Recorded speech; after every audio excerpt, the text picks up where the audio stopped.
So we finished with local Dutch and burn, and right now you can see result. If you were watching the time lapse, you could notice it was really a lot of work, and I believe maybe already you could notice how the image is changing. But in this lesson I just want to show you how the image changed actually, and about some issues that you could have after finishing it and how to resolve these issues. So maybe at first I activate this black and white help layer once again so we can see everything much better, and let's turn off this local Dutch and burn, and you can see how actually the skin texture looks like. How does it look like? It's the image we started with. It's nothing changed. Right now you can think I changed something, but no, that was the image which we started with. All of these shadows was actually the issue that we needed to sort out, and after this local Dutch and burn, that's how the image looks like.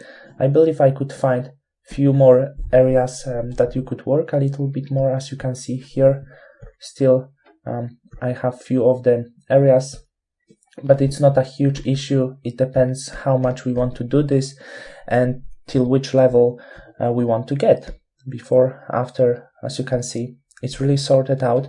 And if you do this right, the very important thing is what you should see. As I said, it's not a rule, but it often happens. Let's mask this Dutch layer, and you can see actually the areas I was working on. That's how the image looks like. In this area there was a lot of work, of course, around the eyes, etc. And on the burn layer it's a bit less. Usually on the burn layer we'll work a bit less. As you can see, there wasn't such a huge amount of work, but that's the results you should get. And let's turn off this black and white layer right now, and you cannot see such a huge difference anymore, but you can see how much better this image looks like, how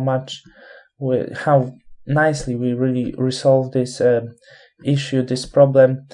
And right now about these hue saturation layers, I'm going to show you this. I'm going to open this hue saturation layer because that's the issue we were talking about before. And by these layers, actually, can you see it? Yes, you can see the white parts over here because we desaturated this.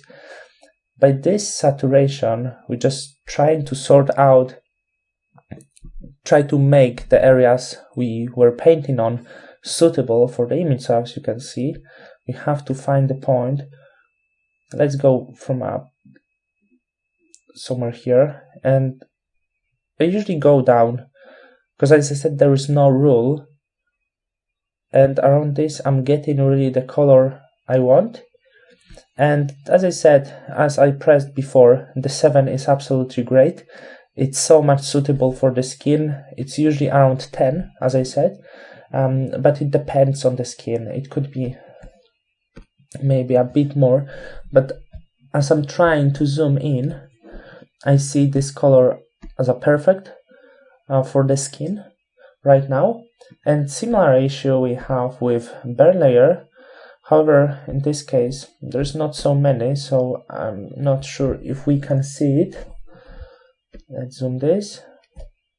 I'm going to pull it up, and you can see it's becoming too saturated always. So in this case I'm going to pull down some of the saturation to get the really nice level of it, and I believe it will be around that because burning makes the image too saturated. So that's how I resolve this issue. If you struggle for a few more things, you can always try to work with selective color as an optional, usually with color neutrals, as you can see. And when you turn up, I need to clip this layer, of course, create clipping mask. If we turn up the blacks, you can see this area. Turn it down, you can see the whites area. So you can adjust by these sliders the level that you will be actually happy about. It happens not that often. As you can see here, I can already notice it's too much. So if the level at 0% is not suitable to your image, you can always work with dot sliders, as well as with color whites. I believe in this case it's better to check a lot of colors. It will be somewhere around here. You can see over here in the whites area it's not really suitable once again. So by pulling this up, I want to see once again, by pulling this up, we're resolving this problem as well. Could be a bit more if it's too bright for you, etc. So that's how make this a bit more suitable for your image. That's how we do local dodge and burn, and that's how we achieve really amazing looking image, and that's how we retouch the skin in the right way.